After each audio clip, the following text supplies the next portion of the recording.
Red alert, RBT snaps and chats. Coming to you today, this lovely March the 10th. Look at outside, y'all. It's so beautiful out there. I got a special guest here today, Chris the Boss. What's up, Chris? Hey, it's Hey. your boy.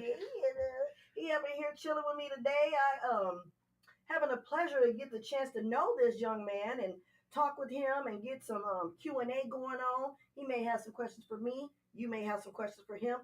Please give us a call, 248-820-5053. We're here at Out of the Mud Inc. live downtown Flint.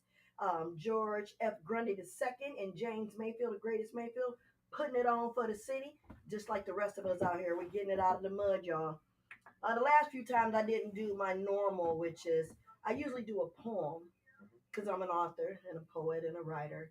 So I usually do a poem when I first start my show. So I'm going to do one today. And I think this one actually truly fits what we're talking about today, which is standing strong in our community. And I heard a lot about you from a few people. And I'm going to safely say this. You are standing strong in the community, and I appreciate you being on my show today. Oh, thank you. I greatly appreciate you having me. Oh, word, not a problem. So the poem today I'm going to use is called The Calling. Okay. I am who God called me to be. I stand beside pastors, elders, and deacons that will teach me about thee. He is almighty. He is just. God puts us where we need to be so that we can thrive and thrust. This is our family. We pray for one another, from babies to teens and all in between. So bring your father, bring your mother. We welcome you all. Give honor to God. He will catch you when you fall. When you look around, we have many who play a part in this church. The nurses, the ushers, all display their heart. No need to go far. No need to search. Because these people are right here at St. Mark Baptist Church. Giving us support and love. Come join us. We send praise above. When you give yourself to the Lord, your voices is heard, and you can get filled up with the word. When you welcome the calling, know that it's just for you, because no matter on this earth, and God's love is true. It's an honor, and it will give you peace. When God calls on you, this is a joy you can release. Some have stopped believing in his power and his glory. I say, look at us and let us tell our story. Hey. God makes no mistakes, and the calling is real. This is our choice. As we learn from you and others, you will hear our voice. Amen. Amen. Wow. Chris, Okay. so I thank you again taking time out of your busy day to come and sit with me. So we're going to get right into it, sir. Oh, thank you. So I've been seeing some good things about you online, and I'm just intrigued. I don't know if you want everybody to know, but how old are you?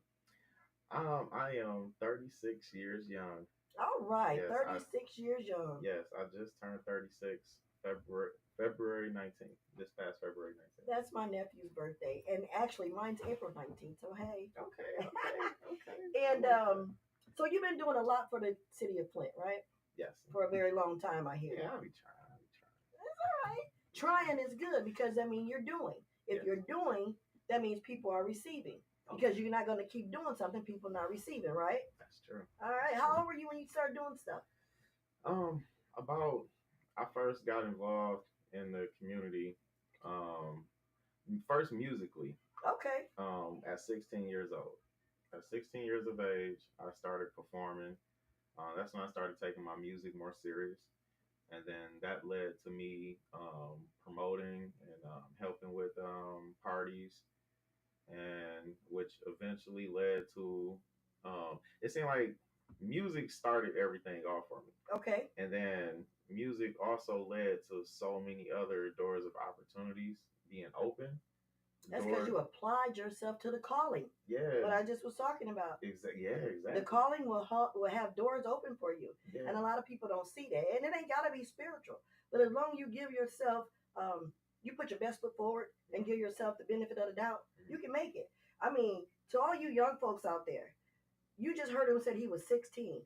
Before we finish the show, you're going to hear a lot about him today. So hearing about him and knowing about him, I pray that each and every one of you find your calling, find what's inside of you that's going to thrive you to do in your community, especially in Flint. We need that. We need that. Yes. Have you always lived in Flint? Um, all except for 3 years of my life. From the age of 20 to 23, I lived in Las Vegas, Nevada. Ooh, was that fun?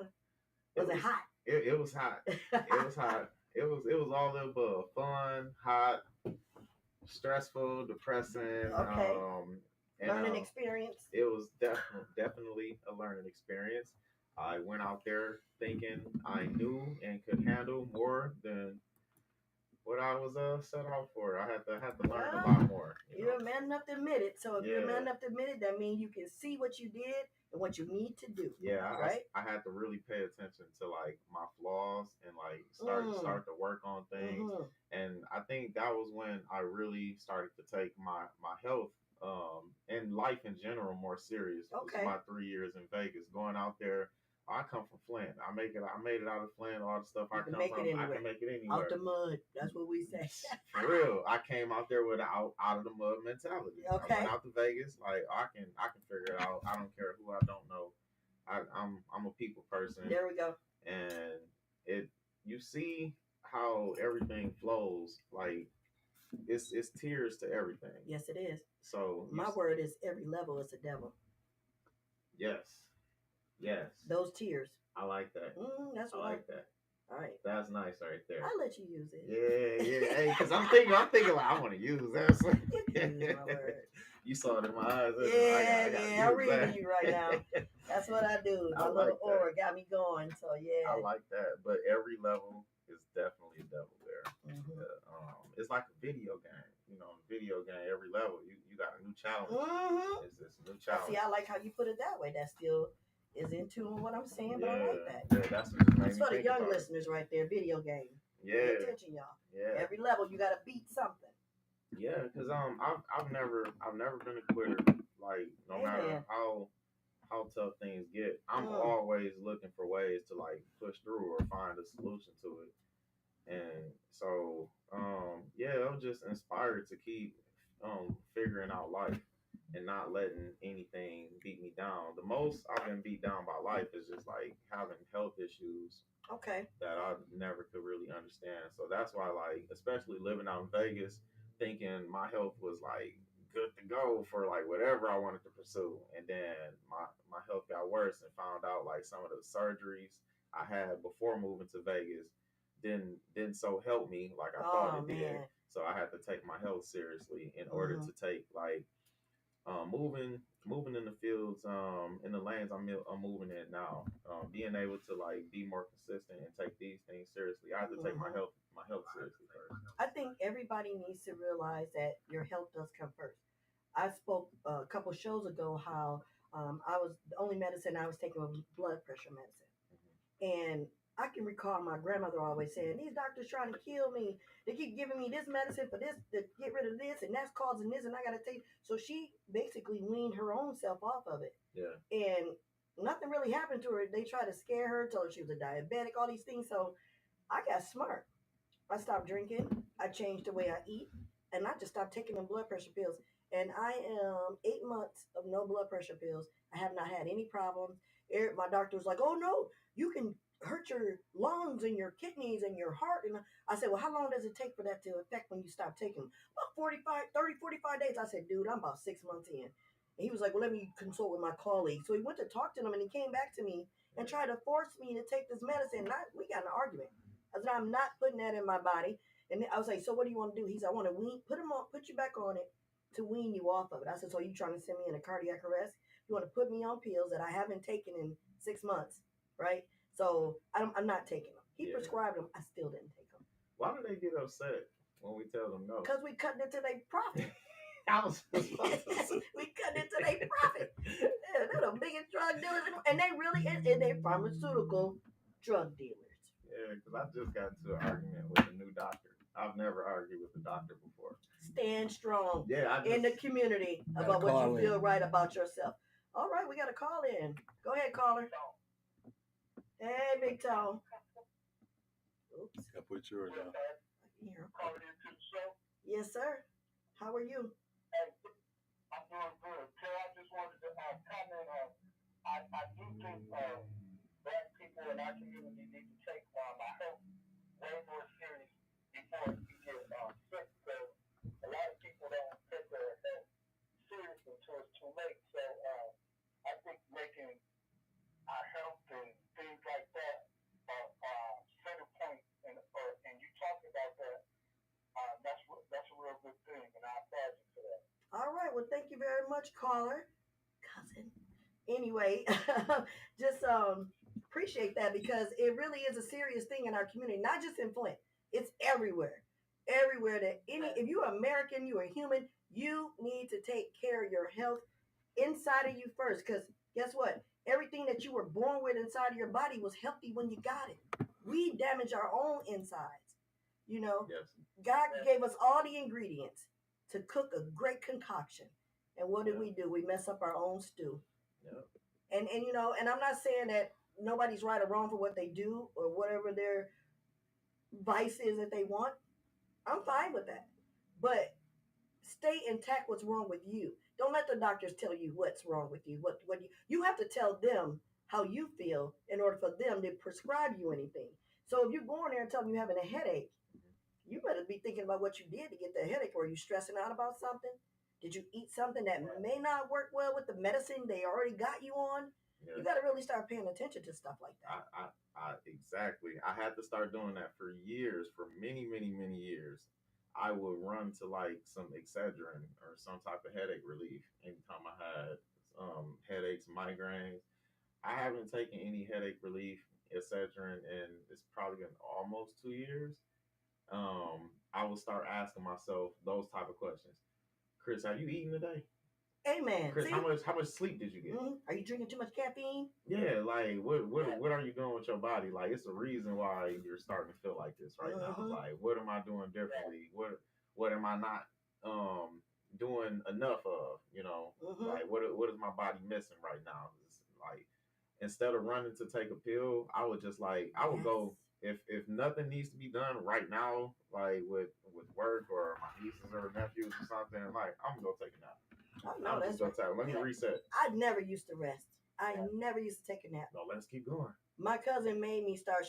My cousin Nicole Beckham, she was like, "Cuz you do too much. Sit down and rest your body." So now I tell my grandbabies when they running around driving me crazy, rest your body.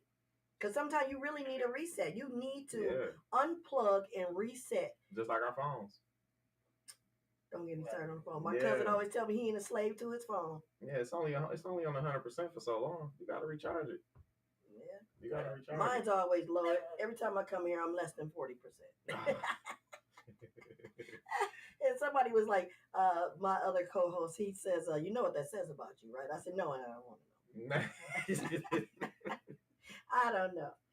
Well, caller, I really appreciate you calling in, but I'm going to ask Chris some more questions. You want to hang around, tap in anytime you want to. We love it. Thank you. I appreciate all the help. No problem. Thank you so much. Thank you. All right, Chris. So well, I'm glad the caller called in about that because I be wanting people to call and let us know what they're hearing and what they got to say about this. And he just said something very powerful thing. Yeah, we do need to take care of ourselves. Yes, we do. What's your favorite thing about Flint? Oh, my favorite thing about Flint? I don't think nobody's ever asked me that question before. I told you I throw zingers. Yeah, my favorite thing. Now, I'm gonna tell you something about me. I hesitate when it comes to the favorite question because I'm not a person who have a lot of favorites. You can pick one. I mean, I got a lot of favorites. I just pick one thing.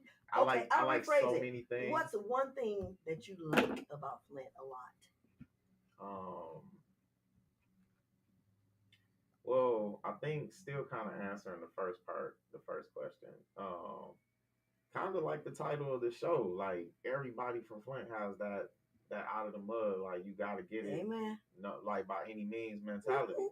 So I think like I've met people from Flint in other cities and states, and it's the same. Like no matter if they've been separated, removed from Flint for many years, it seems like tell them. Everybody has that in them. It's like I'm gonna push through. Like no matter how much weight is on my shoulders, it's like you ain't about to defeat me so easily. My favorite thing about Flint is almost sort of like that. Yeah. It is the fact that it's the resilientness Yes. of people here. Because I know I'm a product of Flint and I don't give up easy. And I wrote a poem about being a daisy pushing through concrete cracks. And then when I started coming here doing Out of the Mud, it just flowed with me. And then I even wrote a poem called Out of the Mud.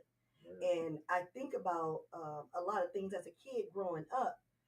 And when you look at all the stuff, you know, the things I remember then when I was a kid and I look at now, I'm like, man, I really survived that. Yeah, exactly. These kids today, we need to get them back to basics because I don't know if they can survive. And see, that's a scary thought for me because thinking of the things we have to survive, some of the things our parents or guardians weren't aware of, that you know, the scenarios that we were involved in, like it did make us who we are. And then I'm seeing where the new generation lacks that, but at the same time, like the stuff we had to get through, I don't want them to go through none of the stuff we did. And that's a good thing you said that, because my other question is, I don't want my grandbabies to go through anything that I went through. I talk about that all the time. I would like for them to be built like us, but the way we got here is like, nah, yeah, go play the game a little bit longer. Send them to the babysitter. I wish they could spend more time outside though. We always, and that's something I learned about, like, that's it. My generation. I think it kind of stopped like with my generation, and after that, it was just like laziness kicked in. But that's it. Everybody before me, because I grew up around a lot of older cousins, like I wasn't really around knowing my age growing up. It was like everyone 4, 5, 7 years, 10 years and up. So I was like way younger than everybody. And they put you through the most. They do. You know why? Because they went through that same residual stuff. Yep. And my thing is, I was just going to ask you that. Do you have any thoughts on how the community should come together to save or rebuild our schools, or even just, you know, save them or rebuild them, or relocate them? Something. We need more schools back in the city of Flint. And I do also believe outside activity. You know, they took recess. Kids used to do that in school. My grandbabies hardly ever tell me they get to go to recess. I mean, I know the weather, but when we were little, they made us go out even in the winter. You better come to school with some gloves and some moon boots on and a whole bodysuit to get out there and slide and play. But I think more kids need to get outside, put them phones down, put them tablets down, and parents, y'all need to get out there and play with them a little bit. Sometimes they need that. Yeah. That's a bonding thing. I like to play with my grandbabies all the time. You know, whether it be reading, playing board games. My one granddaughter's so smart, she be teaching me stuff on the computer that I don't even know yet. You got grandkids? 5? I got 2 kids and 5 grandbabies. Congratulations. Thank you very much. You have any children? No, I don't have any children. Well, I have a bunch of nieces and nephews. They are yours. Yeah, that's how I like to look at it. Because that's the way you'll end up treating them. That's how they'll respect you. That's how they'll look forward to you coming around. When people show children love and let them know that they have a voice, that's my biggest thing about children and the youth. Let them know they got a voice. Let them kids speak. You never know. Like I said, I didn't know these babies knew how to work the computer the way they do. I didn't teach them. Yeah. And we need more teachers that's being more diligent enough to be here in Flint and work with our students, and not only want to go to the charter schools and go out the way, you know. Yeah. Give them a chance. Give them a You'll chance. You'll be surprised what you find out children know once you give them the right tools and resources. And I just had a guy on last week talking about tools and resources. That is absolutely correct. Like we lack so many resources, and we can have all kind of creative ideas flowing through our minds, and we don't know how to release them until we're aware of something intriguing. That's like, oh, okay. It's a program that I just discovered called Inspire You, and it's ran by Kelsey Williams. And that's exactly what they do. They give the children a voice, and they have things for the parents that bring the kids there and let the kids get involved. They teach them how to tie ties, girls how to have etiquette. They work with them on different things, probably even teaching them social skills of how to interview well and get a job and way to dress and things like that. And we need a lot of stuff like that in the community. And that's what I aim to do as well. I want to be a voice for kids that don't have a voice. The essential things. Yes, the essentials. We learned a lot of things that just weren't a priority growing up. And they tried to teach it like it was a priority. Like tying the tie you just mentioned. One of my older brothers taught me how to tie a tie. I didn't learn how to tie a tie until I was an adult. Really? Yeah, that's sad. So my daddy showed me when I was little, because I was such a tomboy that I grew up with two brothers, and it was like you had to help all them. No, I was doing it for them, but my daddy, he kind of was like, he always, he has older daughters, but they were not in the home with me and my two younger brothers. So when I came along, it was like I was the roughest of my two brothers. So he kind of taught me everything: how to box, tie a tie. I'm not a professional. Clarissa, shout out to you to go, but I'm not. I can't do that. So, I can give a punch though, and I can take one, but I'm not powerful like that. Yeah. But I just think that more young men need stand-up men in our community, whether it be their biological father, whether it be an uncle, a stepbrother, a brother, whatever. These kids just need somebody. Yep. And I know that someone was telling me, I don't know how true it is, so correct me if I'm wrong, that when you were younger coming up doing things in the community, that you used to do stuff like backpack giveaways and do little things like that to help out the kids going to school and stuff. Yeah, I've been a part of something like that. The last time I remember doing any giveaways might have been with two different organizations. I used to be a event planner. Okay. Organizing committee with Artistic Visions. Oh, okay. We used to do stuff like that. Artistic Visions was with Dewan Robinson, Alvin Brown, Cortez Reed. It was a few of us. And then another organization I was with, we used to do giveaways and stuff for the community and children, was with the Stop the Violence Committee. Okay, I remember that one. I was with them for 2 years. We did something over at Burston. Okay. 2013 and 2014 was the years I was a part of the committee with April Cook Hawkins and Kaimani Sutton. All right. They doing some good things over there in Burston right now. It's looking real good. Yeah, I can't wait to see. I can't wait to go over there. I'll be driving by there like just staring. I'm like, keep paying attention to traffic. Like, let me pay attention to what I'm doing over here. But it's looking real good. I can't wait to see. I know it's supposed to be state of the art stuff in there. I can't wait to see. I know. I'm so proud of our city for doing something like that. Because Burston been around since I was a kid. I remember when the pool was there. You remember when the pool was there? Oh yeah. Oh my God. It was like a cathedral, big brick pool. Yeah. And that thing been. I don't think I was ever allowed to get in it. I was like real little. Like last time I was like there around the pool. I remember being there with my cousins and stuff, but I don't think I can swim back in. Oh, so, I don't think I could. I still can't swim that good. Thank you. But I was very, very happy to know that it was there. And then like the baseball games there. I remember the cotton candy truck man used to pull up. That truck's still around, but it's so delaminated. And actually, I found out that him and his wife been knowing my family for years. And I went to one of my aunt's funeral, and the lady was there, and I saw her. I think it's Bishop Bernstein or something like that. Okay. Sorry if I messed her name up, but I know she's a bishop. But do you attend church? Not anymore. Not anymore. I was just gonna ask, do you have a church home? No, not anymore. Not anymore. I grew up in Mount Calvary Missionary Baptist Church, though. Okay. I was baptized there and everything. Rededicated myself. So I know you believe in the Lord. That's all I was just trying to get at. Because I'm not on a very straight and narrow spiritual path because I'm not that holy. I got a lot of flaws about me. Yeah. But the path that has been laid for me, the things I've been doing, been bringing me closer into the calling of what I like to do, which is also, you're here with me today. These are things that I like to do. Talk to interesting people who've done things in the community that have benefit from it. Yeah. And not benefit like financial, like you're proud about what you do. Yes. I can tell because when I looked at your Facebook page, I'm like, this dude's all over the place. Oh yeah, I try to be everywhere. And I'm looking like, okay. And then speaking of being all over the place, I noticed one of the things you just recently shared, which is a good friend of mine, David Smith, at Passages to Queen's Provision. Oh, okay. You shared that and kind of tagged it. Storytelling. Okay. I've been a part of storytelling now at that same spot with that same guy Okay. for maybe 8 or 9 months.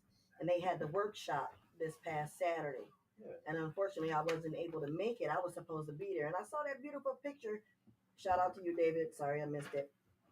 But I was supposed to be there. But I was doing stuff for my program event that I had on Sunday. And then I was assisting someone else in regards to that. Okay. Mm-hmm. Now, I'm trying to think that name. The name doesn't ring a bell, but I'm sure I probably have shared it. I've shared a lot of people posts and information, even if I don't know them or not. I just like to support. So share this. Share, like, and subscribe. Oh yeah, definitely. Y'all share this. I'm running off 2 of my pages right now. All right, well, yeah. Yeah. Okay. I if I seen it from Queen's Provisions, I've done events at Queens. Mm-hmm. They Queens and Emily, their team over there, they have supported things I've done. Okay. They just let me do a recent photo shoot over there. So yeah, I think I saw that. I definitely support Queens. All right, Queens shout out to Queen's Provision. So it's like if that's like here, just knowing you all, anybody else I see come through here on your show and share that. Like that's just how I am. Like if I know you or hear about something you're doing good, let's get it out there. Same here. That's kind of where my goal. Where networking. Yeah, getting involved in this type of field. I noticed coming up as far as like news media outlets, majority negative things were put out. Mm-hmm. It was all negative energy put out into the world. Like even back then when we did. That's why I don't watch the news right now on TV. Yeah, exactly. Too much negative. I don't watch it. I can't do the negativity. Like back when we first. I'm Real Blessings Thrive all day, every day. That's what I do. RBT. RBT forever. Yeah, RBT forever. See, I'm always well, I start getting geeked up. I know, yeah. I'm telling you, that's those real blessings really thrive. And when I'm thriving them blessings, I'm pushing them. You know, God gave me a gift to stir, so I'm stirring it and I'm feeding people with it because that's what I want. I want all of us to eat. Yeah. My cousin told me when the iron is hot, you strike so everybody can eat. Yes. That's how I feel. Yes. I like that. I agree. Well, you know, they give me this talk. You know, yeah. I want to be able to talk to y'all, but I'm gonna do this shout out to Moo Jock for all your beauty needs. Bookings are open for makeup. Also, she has her own cosmic line. The website is www.shopmakeupismylife.com. www.shopmakeupismylife.com. Check out Moo Jock, y'all, for all your beauty needs. And also, I'm going to give a shout out to Out of the Mud Inc., as always. George F. Grundy II and James Mayfield, the greatest Mayfield. Give us a call, text us. Let us know what you're thinking about the show today. 248-820-5053. We appreciate that. All right. Chris, what an amazing nickname you have here. How'd you come up with that? Chris the Boss. Chris the Boss. So I remember I did come up with the name on my own. I did give that name to myself. I think it was first inspired by, like, I've always had like a leader personality, leader mentality. When I titled myself Chris the Boss, it wasn't in the sense of I feel like I'm the boss of everyone or I'm over anyone. Like my goal is to simply like turn everyone around me into their own boss. A boss in whatever your hobby is, whatever you want to be successful in. I'm like it's really embedded in me to help people. And so I'm a boss in that nature, like, and just building people up and just like uplifting people and guiding people down the right I like direction. you have that vibe though too, you know. And lately, I'm gonna drop a couple names here. Forgive me, y'all, but I'm gonna drop y'all names. All right, talk to me. Tameka, her business is JKG LLC. Just keep going. Mm-hmm. That's another motivational mantra for people. Then I have a nice gentleman named Don that I met. Mr. Literacy Made Fun. So he's taking anything that's literacy and making it fun for people to understand what they're doing, how to talk, and how to manifest things. And then, of course, I told you a little story about me with RBT, Real Blessings Thrive. Ever since I changed that from Redbone Trouble, I'm still Redbone Trouble.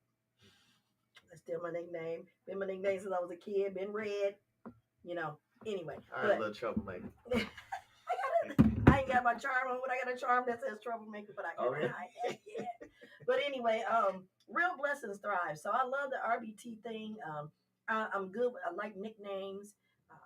Me and my family, we usually give people a nickname anyway, whether they want it or not. Yeah. You get a nickname. But I think that's when you do stuff like that, you're that's more matters at the heart. If you care about somebody. So that's what I want to know. How'd you come up with Chris the Boss? Because I didn't think you were that name is that you're trying to be bossy. Because if you were, you won't be doing all these things that you're doing. No, that's never been me. That's never been me. I've always just being like that leader type, just helping all my people. I don't have to lead the pack. I can be in the middle, I can be in the front, I can be in the back, like the back of the wolf pack. Making sure bringing up the rear. Yeah, making sure everybody get there. So if you're in the front, you're leading them on. If you're in the middle, you're encouraging both sides. If you're in the back, you're bringing up the rear. I can play any role, and then like as a boss, as a true leader, you gotta know when to lead and when to follow. You gotta know how to play every role. You never know where you're gonna be needed, and then also like it's a few different ways. Like that was always like in my mindset. I was always inspired by Snoop Dogg, and around the time when I was like almost a teenager, like coming into my teenage years, around that time when Snoop was transitioning from like No Limit and like post No Limit, he started calling himself the boss and like Snoop Dogg the boss, and then he had like the album called Paid the Cost to Be the Boss. Okay. And I think around that time is when I officially started calling myself Lil Chris the Boss. I've always Lil Chris the Boss. Yeah, my family nickname is Lil Chris. Okay. Because I'm a junior. Okay. I'm Chris Jr. So my nickname was always Lil Chris. And then we used to like write music for hobbies, and we used to like create, like take a notepad and just like the albums, like the real rap albums, R&B albums, we would mimic and like write our own information down on a piece of paper. Like, all right, artist Lil Chris, album title. I think one album title was called just creating stuff that I wanted to create. Do in the future. My album title was called The Boss. All right. And then I had like a track list of like 20 songs. I created song titles, and I'm like, I'm gonna write to all these songs. So what you do? Listen to the song and then write your verse. Yeah. See, like back then, we didn't even have music to write to. This is just us like imagining and dreaming and just trying to keep up with like Rough Riders. Thrive. Yeah, like just as a kid, trying to keep up and learn everything I'm seeing from like Rough Riders, No Limit Soldiers, Rockefeller Records, Def Jam, Cash Money. So I'm sitting there writing my own albums and stuff down. Like I can do everything they doing, and then so like in our household, me and my brothers and cousins, we got our own artists.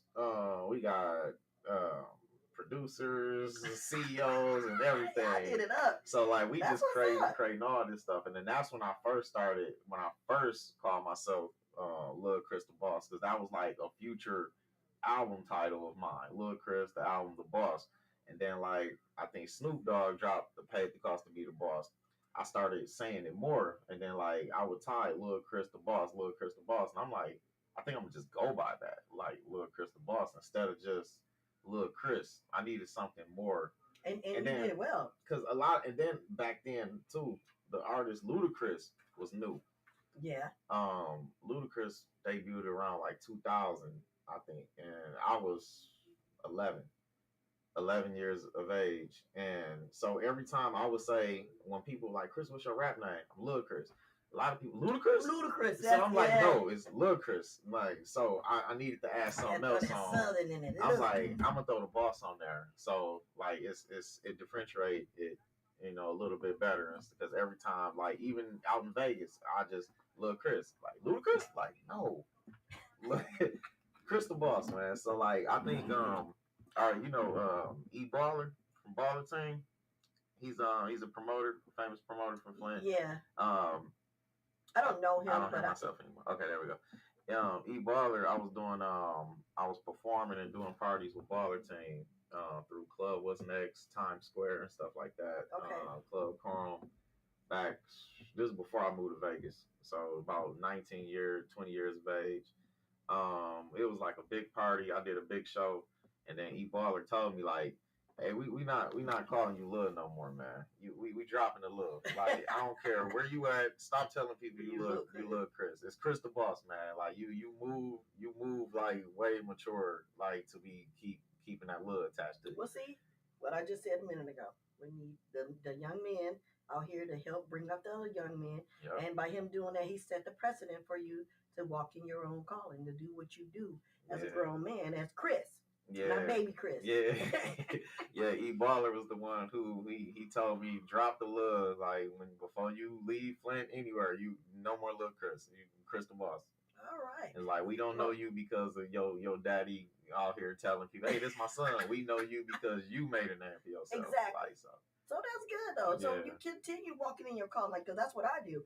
Like I write books. I always try to show my books. Like this was my first book, The Feelings of Life, with all its ups and downs.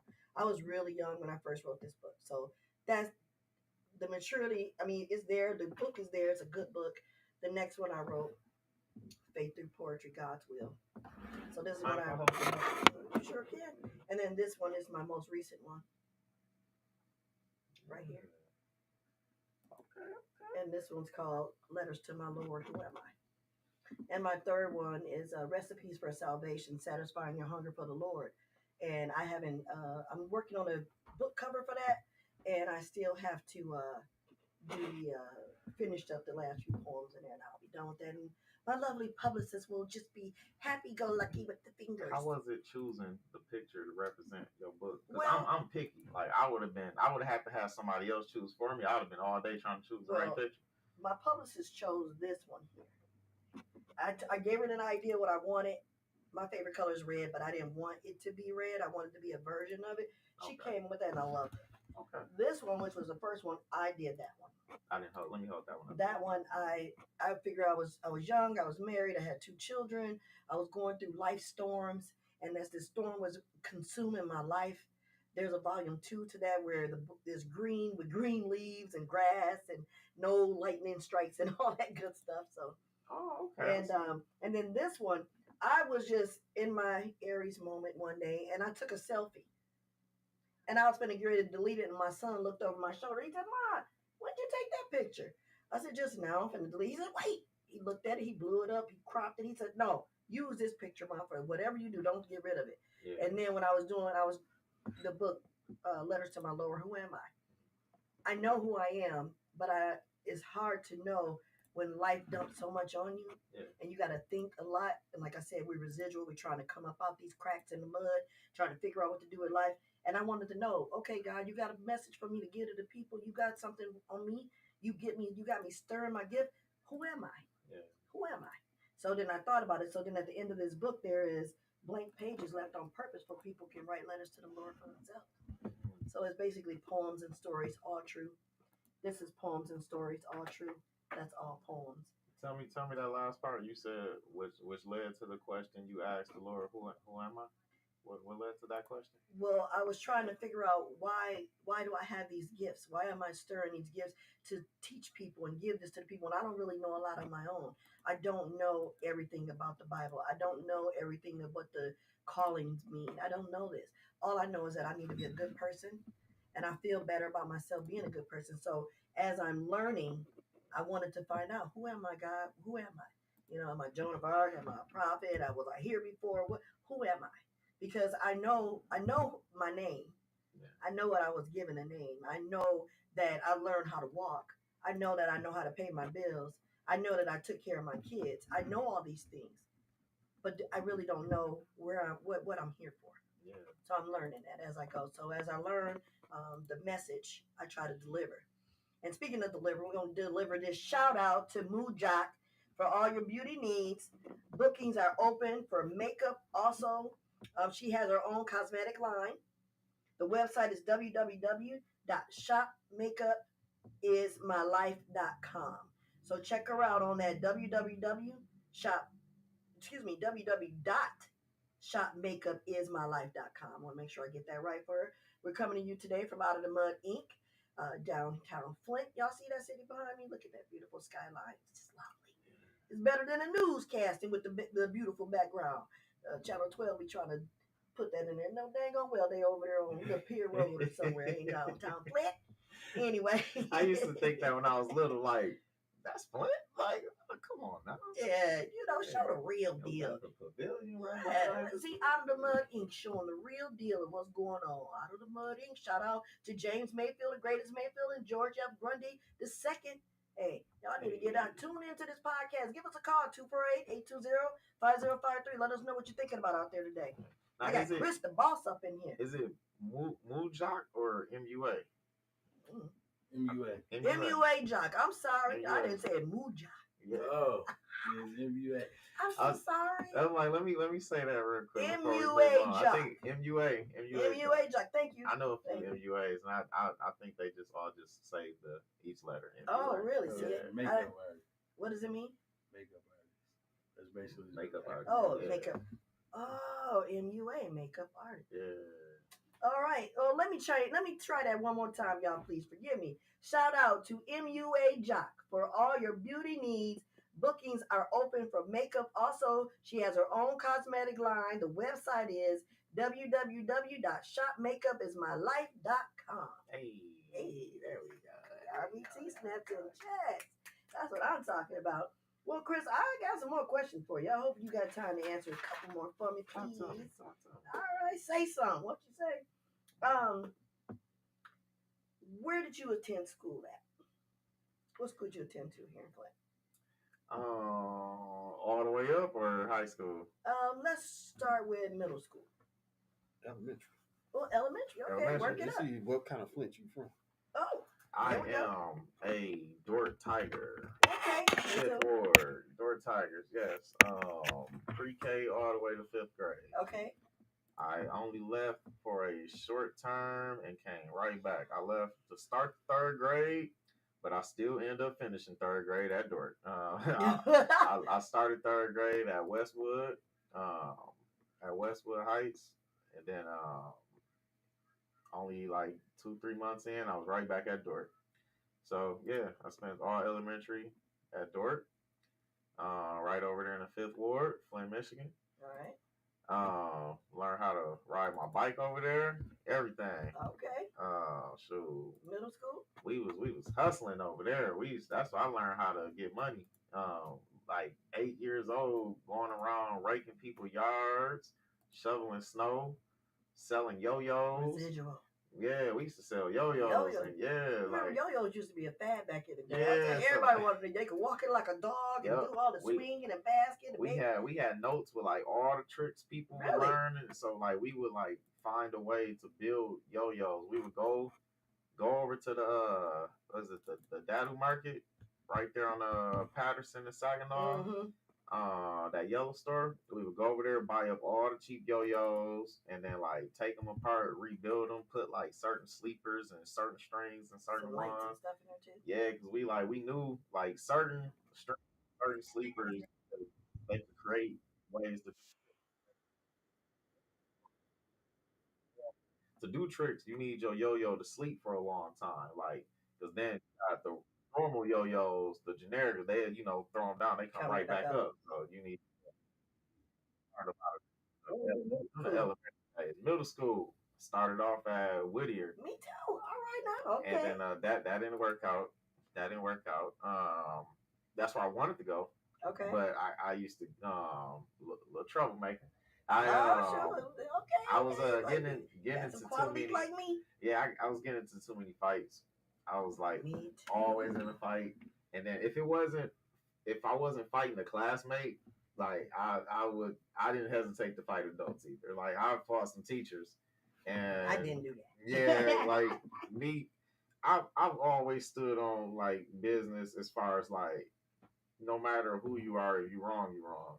So like there was many adults in my life who felt like whether they're wrong or right, they're the adult. You know, you listen. And what we just say, children have a voice. Yeah, and see me, I took risks getting in a lot of trouble. Many people growing up with me can vouch for me. I didn't care. I will get in trouble to be a voice for everybody else. I refuse to let everybody catch heat for something we did not deserve. So I would not hesitate to go. Press the boss, you stand up. Yeah, I would not hesitate to go back and forth with a principal, a counselor, a substitute, or I did not care. Doctor. Yeah, janitor, anybody, like security guard. Like I'd have been snatched up by security guards. I'd have been snatched up by teachers. I didn't care. As long as I knew I was in the right, I did not care what happened to me. What was your high school? Well, first after Whittier, I got kicked out of Whittier. I said all that to say the Whittier didn't last long, so I had to finish 6th, 7th, and 8th grade at Holmes because I kept getting kicked out of Whittier back to back. Every time I returned to school, the day of, I had a new suspension before the end of that day. So it was like I'm returning from a 3-day suspension. That same day, I got a 5-day suspension. Returning from that 5-day suspension, I got another 5-day. Return from that 5-day, I got a 10-day. Return from that one, they was like, how about you find another school to go to? I think they set you up. I think they set you up for the downfall. They made sure you weren't coming back. How about you find another school to go to? And that led to me becoming a Holmes Lion.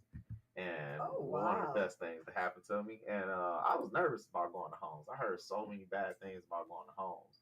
And I'm like, oh man, this is it for me. That was one of the best things that happened to me. I look, Lil Red. That's Holmes' nickname, Lil Red. And then so I went to Lil Red. Big Red. Okay. Northern. Came next. Oh, okay, Northern Vikings. Northern Vikings. Yeah, Big Red. That came next. Wow. That didn't last long either. Because I did my first 2 years at Northern, freshman and sophomore. You made it sound like a prison term. I did my first 2 years at Northern. I was wondering about the school to prison pipeline with you. Like did you hey, you once you graduated, did you go straight do a 5-year bid? Know, right? They do prep you like the school to prison pipeline because like I have been to jail and it reminded me of being in school. Jail or prison? Jail. I've never been to prison. Okay. I got pulled over in Texas, driving through Texas, going out west. Me and my brother got pulled over by a racist cop, and he was just like hell bent on taking us. We spent 24 hours in jail in like a small town in somewhere in Texas. It was like Wheeler County, Texas. Yeah, look that place up. Yeah, you don't want to go there. That don't even sound right. The town looked like it's like over 100 years old. Like nothing is new in that town. Everything looks like it's from like so long ago. Like they took us in shackles from the jailhouse to the courthouse right next door to each other, and we was like walking on it's like on dirt. Right, it was just like it felt like an old movie from a long time ago. Like tumbleweed blowing across the front of you. I think it was the exact town. Django. Yes, that's what I'm trying to think. I'm like, what was the movie? Django. It's one of my favorite movies. We were in the town. If you know that movie by heart, in the beginning, when Django first became a freeman. You said that was the town? Do you remember when they visited Bill Sharp's town when they went to go see the marshal? Yeah. Mm-hmm. And then they went in the bar waiting for the marshal to show up after they killed it was one of the sheriff. The sheriff it's been a while, but that was the town I was locked up in Bill Sharp's town. That's when they didn't want to serve him at the bar. Was this before or after the movie? At the beginning of the movie? I'm saying, no, when you got stopped. Locked up before or after? Oh, this was before the movie. Before that movie came out. So they might have used your situation as a prompt. Django Captain came out like 2 or 3 years later. But yeah, down there, and then I also in Vegas, because I lived in Vegas. My license was suspended for a ticket that I didn't pay. I moved back home, And then so my license was suspended, and I'm like, I got more time than money. Like I called out there, like, hey, how long like will I have to spend in jail to get my license back? And they was like, oh, you turn yourself in, how much you owe, 29 days, and then you'll be clear. So I checked with my job, and they was like, yeah, if you go and come right back after the 29 days, like we'll keep you on the schedule. So I'm like, all right, I need my license. I can't not have my driver's license. I need my license back, and I'm not about to pay no $3,000. Like I told you, I stand on business when I feel like I'm in the right. I take accountability. I take accountability too, but I know that cop was just messing with me, and so it was like I was like, hell, bent. I'm not paying that ticket. I didn't do anything.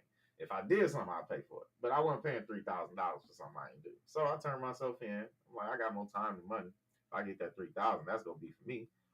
Turn myself in 29 days. That only I only spent 3 days. Oh wow. My first time going forth the judge was like, you flew all the way from Michigan to turn yourself in, and you're working right Credibility. now? He said you're working currently. You flew all the way from Michigan, and you haven't lived in Vegas in 3 years. He said, Christopher, we have no reason to keep you another minute. So we're going to release you at the earliest, and you're not going to have to spend these whole 29 days here, and we're going to clear everything. So I went out there expecting to do 29 days behind bars, and only did 3 days. See, when you face things that are a controversy for you in your life and not run from it, because it could have been worse for you. It could have been worse. But you decided to man up and do what you had to do. And that's what a lot of people need to learn how to do. Man up and just take accountability for what you do. I mean, whether you're wrong or right. And I'm like you. You're going to have to prove me wrong. And I'm going to fight with you tooth and nail. I don't care who you are. Yeah. You want to prove me wrong. And then I'll apologize if I was wrong. But yes, I'm not gonna just let you tell me something. I will apologize however you want me to, in front of whoever you want me to. Mm-hmm. If I'm wrong, I will take accountability. And that's one thing I don't like about Flint. We talked about what we like about what you like about it. I didn't talk about what you didn't like, but hey, what do you don't like about it? The lack of accountability pushes me to hold myself accountable. And like I see so many people I grew up with, like still go years their license and then look at it as, oh, I ain't got no trouble. I ain't got caught yet. I don't live in that. I ain't got caught yet. I don't live like that. I like to live legit. Like I've seen too many people be careless. They get made an example out of. Yeah, with their records, with that. Like me, I like wherever I go, I'm clean. Like you ain't got nothing on me. Like so that's what pushed me to go do things like I'm about to go turn myself in. I'm not about to be the same people I'm around every day, just around here driving with no license, scared of the police. I've never been scared of the police, and I'm not about to start being scared of the police for no reason. Right. They're humans just like we are. Yeah, so exactly. That's how I look. Man, they humans just like we can have a conversation. I can talk to anybody about anything. So did you ever play any sports in Flint? Oh yeah. For when I left Northern, and I only left Northern because I found out I needed to have a spinal surgery. They told me if I had that spinal surgery, they were gonna fail me. They weren't trying to give me any extra credit homework to take home and keep up with my class or nothing. So I was like forced to go to alternative school or health. Yep. That's the one fault. They told you if you don't have the surgery, yes, then I can fail you. Yeah, no, it said if I did have the surgery. I went to this when I was in 10th grade at Northern.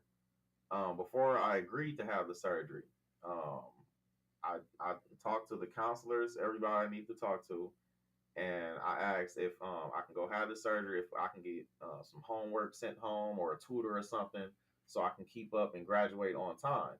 Because this was going to happen in the middle, like we were transitioning from the first semester to the second semester. And they was like, if you leave to have surgery, you're going to flunk. I didn't have no failing grades at the time. So it wasn't because of the surgery, it was because they saying they just wasn't going to adjust their time. They weren't going to adjust the time. I was about to ask, what was the surgery?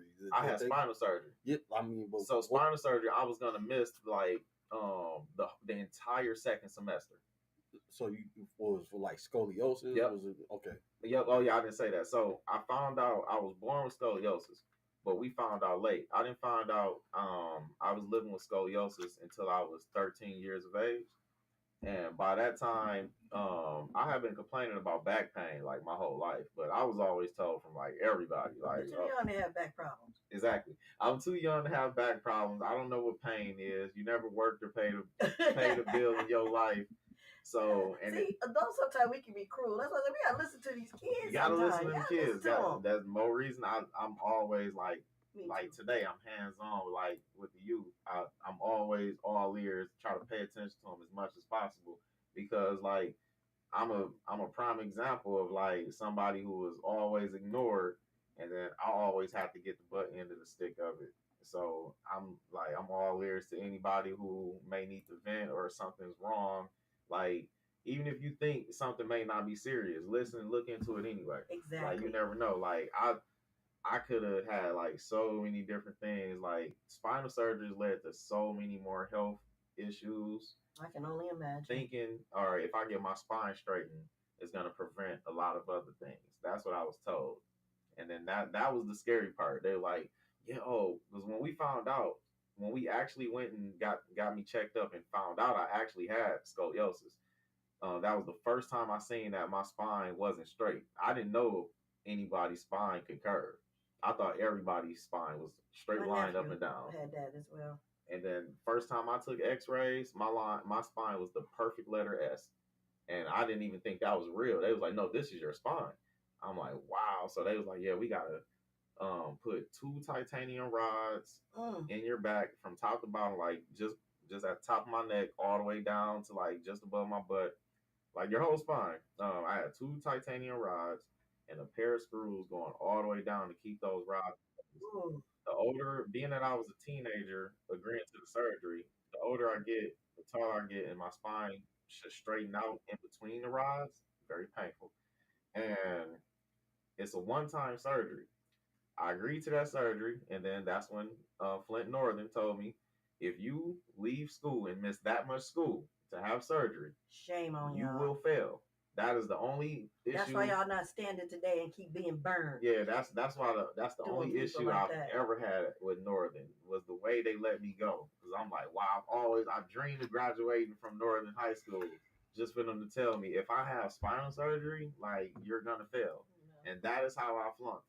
Wow. Because I had to have a spinal surgery. I went to Dordt, I went to Whittier, and I went to Northern, and then I went to Beecher.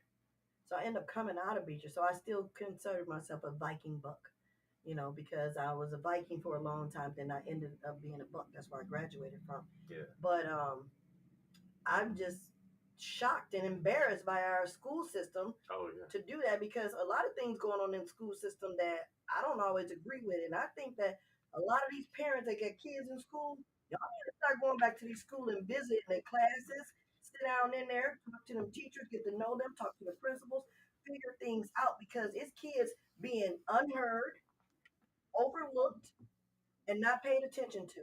And then they go home and then the same thing happened. Come on, y'all. Yeah. We got to do better.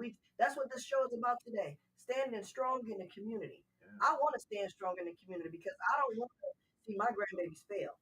I'm already going through a situation right now that I promise you that I just hope that things work out a lot better, because I just can't see them growing up in life not being able to be have the access, the resources to do things to sustain themselves in life and grow. Exactly. It's gonna be tough. It's gonna be tough for a lot of kids. To answer your question though, because I went off to the health journey and then I appreciate that though. You asked about me playing sports. Yes. That's what led to that, because leaving Northern was the first time I was actually on a team. I went to Mount Morris Alternative, with nicknamed Davenport at the time, right over off on Jennings Road. I went there at Jordan College. Okay. Yeah, so I went to Davenport. Yeah, we did go to all the same schools, man. We had. I know, right? So like when I went to Mount Morris Alternative, we had heard that they used to have a team, but it was too many fights, so they had to shut all that down. When I came to the school, they were in talks of getting an alternative league back going. So I was on that first team for Davenport that got the league back going. and that was the first time I was officially on a team because neither one of my parents ever let me do anything. Like none of my hobbies. It was I do what they tell me to do, and then go support my family. Me, Okay. on the other hand, I wasn't able to do nothing. So by this time I'm like a junior in high school or something, and I was just like I have my own car, have my license. I got my license at 16. I got my license early. So it was by then I was like, no, I'm going to do it. Like I ain't gotta wait for my mom and nothing. I'm going. So I was on a team that was short lived because of my spine. So like Mm-hmm. this is post first spinal surgery. This is before I ever know because I agreed to the spinal surgery and I was told like it's a one time surgery that'll be in you for those rods will be in you for the rest of your life and all those screws. So I healed up 12 months of physical therapy. I had to be taught how to use my entire body again because the spine controls Mm-hmm. the entire nervous system. Everything that functions in your body all starts in your spine. So I had to get taught how to walk, eat, use the bathroom. Like my brother, my mother, my cousins, my friend, they every day would help me do everything. Like Good thing you had a good support system. yeah, yeah, That's what definitely, matters too. A lot of definitely. people They in the helped me corner. learn how to use my body again.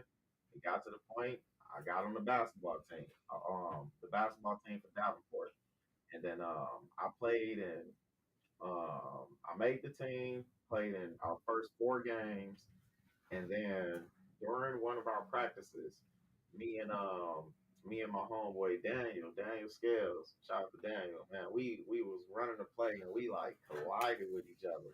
Mm-hmm. And we hit each other so hard because like I'm looking one way, he's looking one way, but we're running straight Oh towards yeah, each I other. got you. So like trying to watch other players, and like I don't know what we were Collide. thinking. We hit each other so hard. We were both laying on the ground for a long time, but like he eventually got up. I never got up. Only a couple people knew like, oh, Chris eyes in his spine, like, oh, this might not be good. So like I'm laying there. I couldn't move. Oh I'm in no. tears and everything. And I think that's when we found out that the screws, because I told you about the 2 rods, the top and bottom of my spine, and a pair of screws going all the way down to keep them in. The pair of screws at the very bottom of my spine came more than halfway out. I From don't. that impact? Now the doctor said they don't believe it was from that impact alone because the screws were like hanging by an edge. And they said that impact shouldn't have knocked those screws out that far. They said it might have knocked them out to the edge, Okay. but those screws were already working themselves out.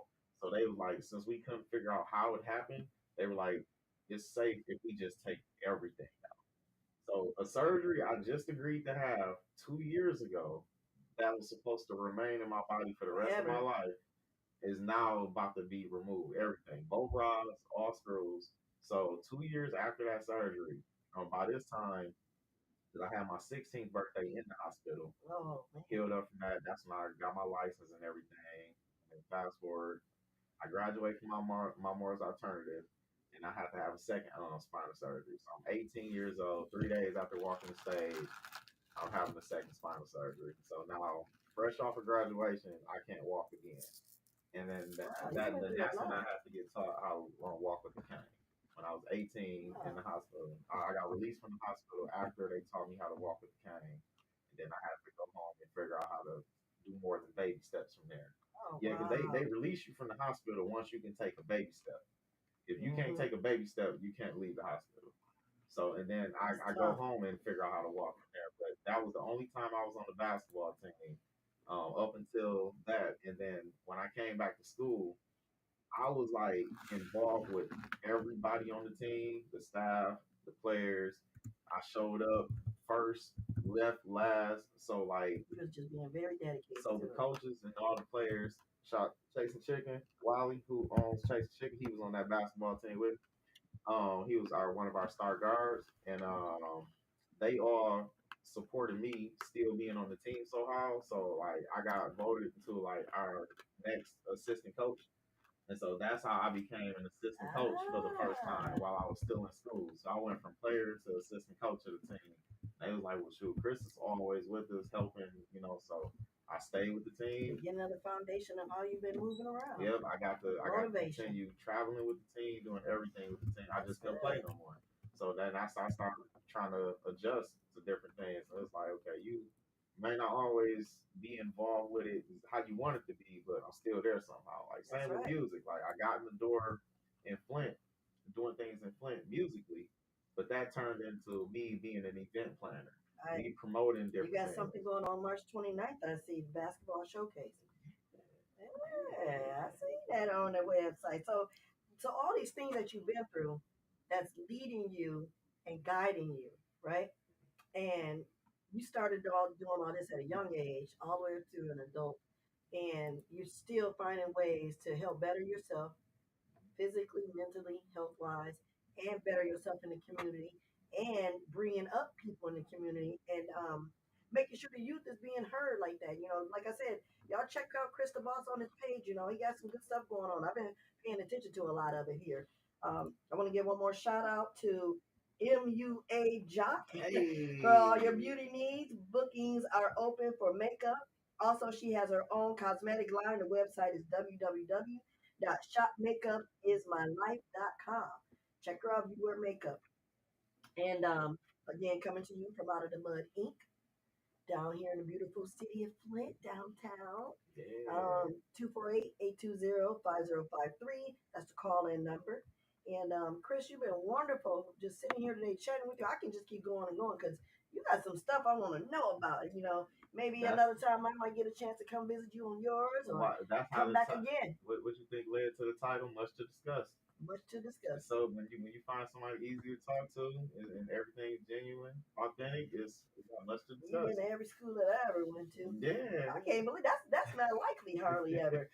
But I wrote something down when you were saying stuff about the trials and tribulation that you went through as a child and what you had to do on your support team and all these things that allowed you to become an event planner, allowed you to be able to coach or mentor or guide people. Yes. And then when I hear you say, I got in fights all the time, I was this, I was that, and those kids were bad at the home school or whatever, you know what it makes me think about? A lot of kids go to school hungry. They go to school looking for love. They go to school because they're starving for affection. Sometimes they don't go to school to learn. Yeah. So when Mr. Literacy made fun, was saying some things to me about, making things more inevitable for your mind, retraining your brain. Yeah. I think that the stuff that you're doing is going to help guide a lot of the youth back to the drawing board. Yeah. Get outside a little more with these kids. Activities outside, whether it's softball, baseball, basketball, whatever. Red Rover, Yeah. Things like that. We used to do those things, but we entertained ourselves as kids. Yeah. And now, what's entertaining kids now is these cell phones and these iPods and these tablets, the virtual babysitter. Yeah. Pretty much. But I like what you're doing. They see on them. Yeah, and then I just recently saw something on the reel. It was saying like the Lion King, Toy Story, all these different things they were showing stuff that we have to pay attention to as kids because we were looking for. I'm an adult now, and I see that I'm like, oh, they still doing that. So that was this, and okay, yeah, I remember too, but it's sad that it was always I can't stand Roblox. I don't like Roblox. Roblox is not for my. I don't like when my grandmothers watch that because the things they say, it don't match what you see. I think that's subliminal messaging. And then when they see things and hear it a different way, and they be doing these little chants and stuff, then I catch them doing chants and doing weird. So like, wait a minute, stop, go sit down, turn that channel. We're not watching that today. I just. I'm serious. Yeah. There is some hidden messages in the chants that they do, weird little chants, and the images. Like I watched when this kid kept going, "Mama, mama," but when you look at it, he was playing with Play-Doh, a grown man, squeezing it, making it come through all of his fingers. Then he started eating it, and "Mama," every time you turn around, I'm like, "What is y'all watching?" I look at it and I see they're all stuck on the TV like this. That stuff not cool. That type of stuff is manipulative, right? Yes. Yeah. next time you're around some kids and anyone playing Roblox or watching that, you hear some weird stuff on TV, just stand there and watch how they're all froze to the TV. That ain't cool. We were all children once. Like common sense, like you gotta realize at some point we've all been like encouraged by somebody to do something some type of way. So it's like you see somebody doing something, eventually you think, hey, let me try this. And that's the kids be thinking sometimes. Like I know, right? like We gotta be careful. The kids Gotta are protect the SpongeBob. kids. Yep, Yeah. gotta protect the kids because they are our future for real. You know, Whitney Houston made that song years ago, but I think she remade that. You know, I believe children are the future. I believe they are. You know, I was a child then, and now I'm the future of the product of what I grew up from. Yeah. And it's our duty, or my duty, I'm going to say, to make sure that the children under me get that same opportunity without all the extra, without all the heartaches and hurt and disappointments. At least try to get them to understand why they're here. Yeah. Who am I? I didn't see myself living this long, honestly. When I was younger, 20 years That's ago. powerful. Yeah, I didn't see my. Why not? Everybody I was growing up with was like dying before we got to past 19. So, shoot, I'm like, ain't nobody in my family trying to do nothing for me to move out of Flint. I just saw the future happening for me too. Same state. Most of my cousins, close friends, I can't count how many people I grew up with. We used to all sleep on the same floor together, same couch together. All go to church together, Sunday school together, and I'm like one of the few alive. Like that's a scary thought. It Like, is. yeah, It is. so it's like, It makes you wonder, you know. yeah, that it is. We're gonna have to catch up on these. These some good conversations. See, Johnny, we can go on and on, but I know I gotta keep it moving too. You do as well. So basically, I enjoyed you today with these conversations, and I'm looking forward to more. Yes. I'm gonna be following you. I'm gonna maybe even pop up at some of these little events you got going on, Yes. to see what life is like on Chris the Boss side of town. The big one we're aiming for is the M2D Sports Flynistry Ball Stars Basketball Showcase being held at the New Standard Academy Saturday, March 29th. Doors open at 2 o'clock. Event starts at 3. All right. We're going to have Say that again, Flintistry. Flynistry. It's like it's a pun off of the industry. Gotcha. Yeah, because in the main industry, you can think of some of everything in the main industry. We grew up off of it. You got the award shows, you got people in fashion, you got people in music, you got people in film, you got people in media, sports. Flint has all of those things. Yes, we do. We're just on a very small scale, and it's hard to get recognition. But everything. Not that out of the mud ink. That's why we're doing this now. Hey, talk to them. And you, like, if you look around, everything, all the people were inspired by, in the main, about the main industry. We have people who have those same talents and or skills within Flint.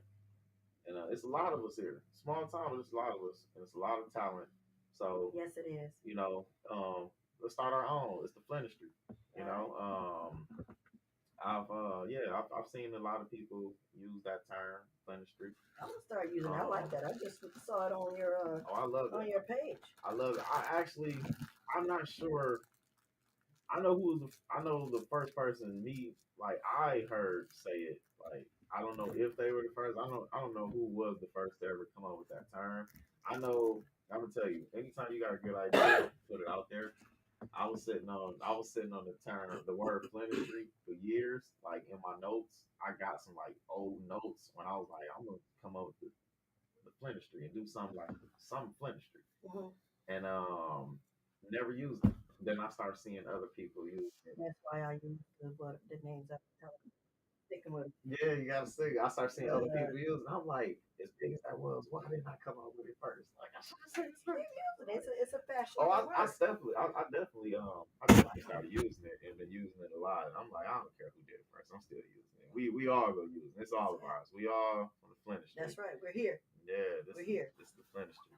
All right. Well, you know, it's been a pleasure, and I am looking forward to seeing you out in the world, other than behind this mic, to see you in action doing your thing. But Yes. as of now, this is me, Terralisa McBride, with Red Alert, RBT Snaps and Chats. Today with Chris the Boss. And man, he's on his much to discuss too. Check him out. Check him out. You know, you never know what you're gonna discover out here in the Flint Street. In the Flint Street. All right. There's always much to discuss, baby. Much to discuss. Red alert, red alert. Red